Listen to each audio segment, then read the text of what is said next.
Hello everyone. आज के episode में एक बार फिर से आपका स्वागत है। तो चलिए पहले पिछला अभ्यास प्रश्न देख लेते हैं। सवाल था, फिलिस्तीनी लोगों के साथ अंतर्राष्ट्रीय एकजुटता दिवस के संदर्भ में निम्नलिखित कथनों पर विचार कीजिए। पहला कथन, ये दिवस हर साल 29 नवंबर को मनाया जाता है। और दूसरा कथन, इसे वर्ष 1977 में संयुक्त राष्ट्र महासभा द्वारा नामित किया गया था। आपको बताना था कि इनमें से कौन से कथन सही है या सही है। ऑप्शन थे ए केवल एक, बी केवल दो, सी एक और दो दोनों, या फिर डी ना तो एक और ना ही दो। तो इसका सही जवाब था ऑप्शन सी, एक और दो दोनों। हाल ही में फिलिस्तीनी लोगों के साथ अंतर्राष्ट्रीय एकजुटता दिवस यानी international day of solidarity with the Palestinian people मनाया गया। आपको बता दें कि यह अंतर्राष्ट्रीय दिवस हर साल 29 नवंबर को मनाया जाता है, इसलिए कथन एक सही है। इस दिवस को मनाने का उद्देश्य फिलिस्तीन के सवाल पर जनता को शिक्षित करना और इजराइल फिलिस्तीनी संघर्ष के शांतिपूर्ण समाधान का समर्थन करना है। वर्ष 1977 में संयुक्त राष्ट्र महासभा ने 29 नवंबर को फिलिस्तीनी लोगों के साथ अंतर्राष्ट्रीय एकजुटता दिवस के रूप में मनाने का आह्वान किया था, इसलिए कथन दो भी सही है। इस प्रकार विकल्प सी सही उत्तर है। चलिए अब आज के सेशन का पहला सवाल देखते हैं। हाल ही में खबरों में रहे हिमालयी काले भालू की IUCN स्थिति क्या है? Least concern, critically endangered, vulnerable या फिर इंडेंजर्ड? तो इसका सही जवाब है ऑप्शन सी, वल्नरेबल। हाल ही में विशाखापत्तनम चिड़ियाघर इंदिरा गांधी प्राणी उद्यान में एक हिमालयी काले भालू के हमले से पशुपालक की मृत्यु हो गई। आपको बता दें कि हिमालयी काला भालू एशियाई काले भालू की एक उपप्रजाति है। ये हिमालय, तिब्बत, भारत, नेपाल, पाकिस्तान और चीन में पाया जाता है। वहीं भारत में ये पूरे हिमालय में जम्मू कश्मीर से लेकर अरुणाचल प्रदेश तक और अन्य पूर्वोत्तर राज्यों के पहाड़ी क्षेत्रों में देखने को मिलता है। ये सर्वाहारी होता है, हालांकि मुख्य रूप से ये शाकाहारी होता है। ये घास, फल, लार्वा, अकशेरुकी, दीमक, छोटे स्तनधारी, अंडे और शहद सहित नट्स खाता है। इसकी IUCN स्थिति वल्नरेबल है, इसलिए विकल्प सी सही उत्तर है। चलिए आगे बढ़ते हैं। रायथू बंधु योजना के संदर्भ में निम्नलिखित कथनों पर विचार कीजिए। कथन एक, ये वर्ष 2018 में आंध्र प्रदेश सरकार द्वारा शुरू की गई एक किसान कल्याण योजना है। और कथन दो, इसके तहत प्रत्येक सीजन में प्रति किसान 5,000 रुपए प्रति एकड़ की वित्तीय सहायता सीधे प्रत्येक किसान के खाते में स्थानांतरित की जाती है। आपको बताना है कि इनमें से कौन से कथन सही है या सही है।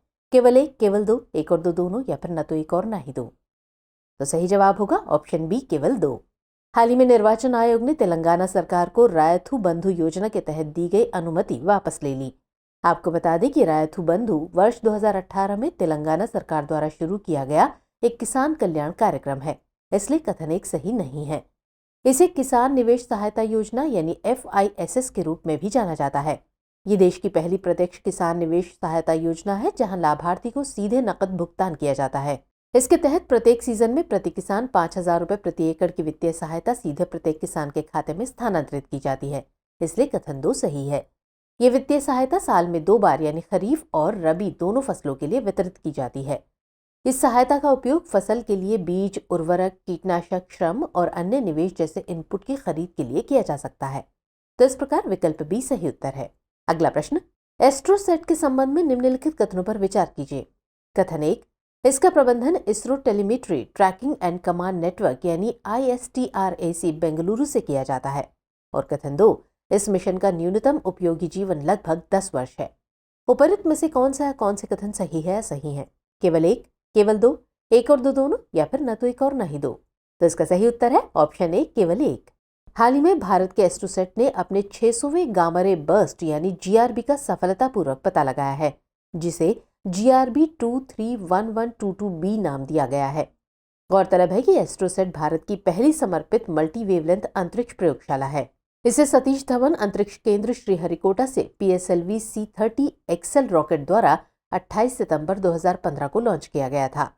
इसका उद्देश्य एक्सरे, ऑप्टिकल और UV स्पेक्ट्रल बैंड में एक साथ आकाशीय स्रोतों का अध्ययन करना है। इसका प्रबंधन ISRO telemetry tracking and command network यानी ISTRAC बेंगलुरु से किया जाता है, इसलिए कथन एक सही है। एस्ट्रोसेट मिशन का न्यूनतम उपयोगी जीवन लगभग 5 वर्ष है, इसलिए कथन दो सही नहीं है। इस प्रकार विकल्प ए सही उत्तर है। चलिए अगला प्रश्न देखते हैं। कभी कभी समाचारों में देखा जाने वाला जोजिला दर्रा किस भारतीय राज्य या केंद्र शासित प्रदेश में स्थित है? हिमाचल प्रदेश, उत्तराखंड, सिक्किम या फिर लद्दाख? तो सही जवाब होगा ऑप्शन डी, लद्दाख। हाल ही में भारतीय सेना ने जोजिला दर्रे के पास 11,500 फीट की ऊंचाई पर फोर्ज थंडरस्टॉर्म को तैयार किया है। आपको बता दें कि जोजिला दर्रा लद्दाख के कारगिल जिले में स्थित एक उच्च पर्वतीय दर्रा है। ये लेह और श्रीनगर को जोड़ता है और केंद्र शासित प्रदेशों लद्दाख और जम्मू कश्मीर के बीच एक महत्वपूर्ण लिंक प्रदान करता है। इसे द माउंटेन पास ऑफ ब्लिजार्ड्स के नाम से भी जाना जाता है। भारी बर्फबारी के कारण दर्रा साल के लगभग आधे समय बंद रहता है। ये 1947-48 के भारत पाकिस्तान युद्ध का स्थल था, इसलिए विकल्प डी सही उत्तर है। चलिए नेक्स्ट सवाल, निम्नलिखित में से कौन अदन की खाड़ी के उत्तर में स्थित है? यमन, सोमालिया, सोकोत्रा द्वीप समूह या फिर जिबूती? तो सही जवाब है ऑप्शन ए यमन। हाल ही में अमेरिकी युद्धपोत को निशाना बनाकर हूती विद्रोहियों ने अदन की खाड़ी में 2 मिसाइलें दागी हैं। आपको बता दें कि अदन की खाड़ी हिंद महासागर का विस्तार है जो अरब प्रायद्वीप और अफ्रीकी महाद्वीप के बीच स्थित है। ये लाल सागर और अरब सागर के बीच एक प्राकृतिक समुद्री लिंक बनाती है। इसका नाम यमन के तट पर स्थित बंदरगाह शहर अदन के नाम पर रखा गया है। ये दक्षिण में सोमालिया और सोकोत्रा द्वीप से, उत्तर में यमन से, पूर्व में अरब सागर से और पश्चिम में जिबूती से घिरी हुई है, इसलिए विकल्प ए सही उत्तर है। चलिए आगे बढ़ते हैं। NASA ISRO synthetic aperture radar यानी निसार के संबंध में निम्नलिखित कथनों पर विचार कीजिए। पहला कथन है ये एक लो अर्थ ऑर्बिट ऑब्जर्वेटरी है, और दूसरा कथन ये 12 दिनों में पूरे विश्व का मानचित्र बनाएगा। आपको बताना है कि इनमें से कौन से कथन सही है। सही है ऑप्शन है ए केवल 1, बी केवल 2, सी 1 और 2 दोनों, या फिर डी ना तो 1 और ना ही 2। तो आंसर होगा ऑप्शन सी 1 और 2 दोनों। हाल ही में केंद्रीय विज्ञान एवं प्रौद्योगिकी मंत्री ने बताया कि भारत और अमेरिका आने वाले महीनों में पृथ्वी अवलोकन के लिए संयुक्त माइक्रोवेव रिमोट सेंसिंग उपग्रह निसार लॉन्च करेंगे।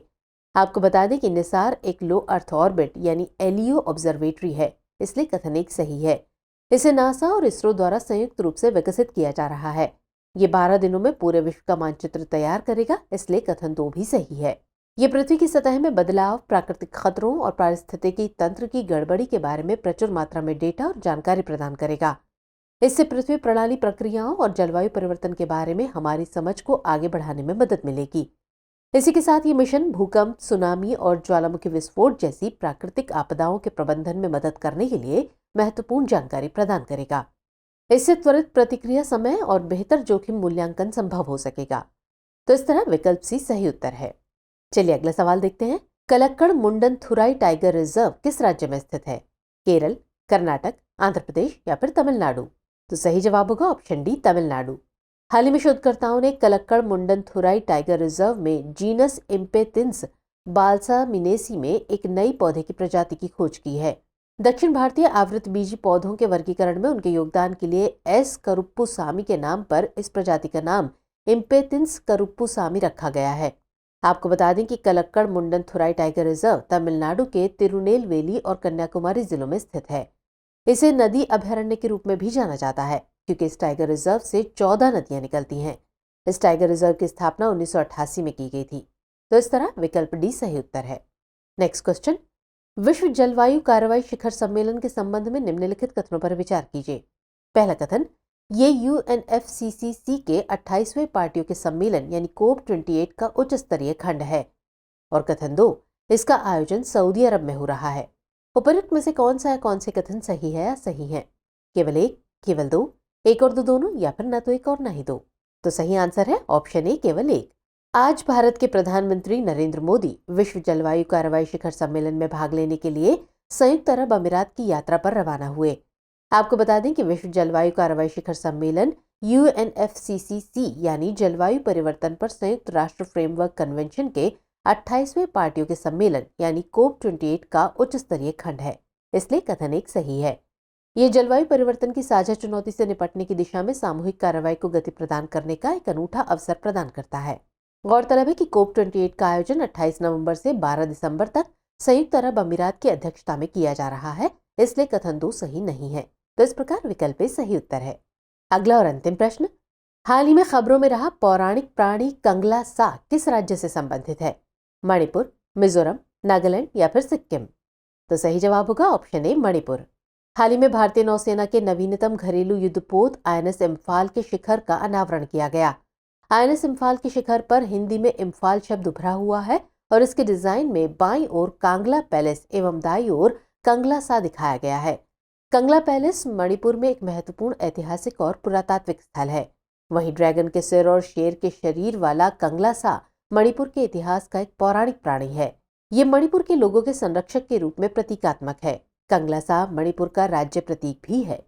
तो इस तरह विकल्प ए सही उत्तर है। चलिए अब नोट कर लीजिए आज का अभ्यास प्रश्न। Net zero industry tracker 2023 report किसके द्वारा प्रकाशित की गई है? ऑप्शन है ए विश्व बैंक, बी अंतर्राष्ट्रीय नवीकरणीय ऊर्जा एजेंसी, सी विश्व आर्थिक मंच या फिर डी अंतर्राष्ट्रीय परमाणु ऊर्जा एजेंसी। तो व्यूअर्स, आज के एपिसोड में इतना ही। कमेंट सेक्शन में सवाल का जवाब जरूर दीजिएगा। तो मिलेंगे अगले कार्यक्रम में इस क्वेश्चन के आंसर के साथ। तब तक के लिए जय हिंद।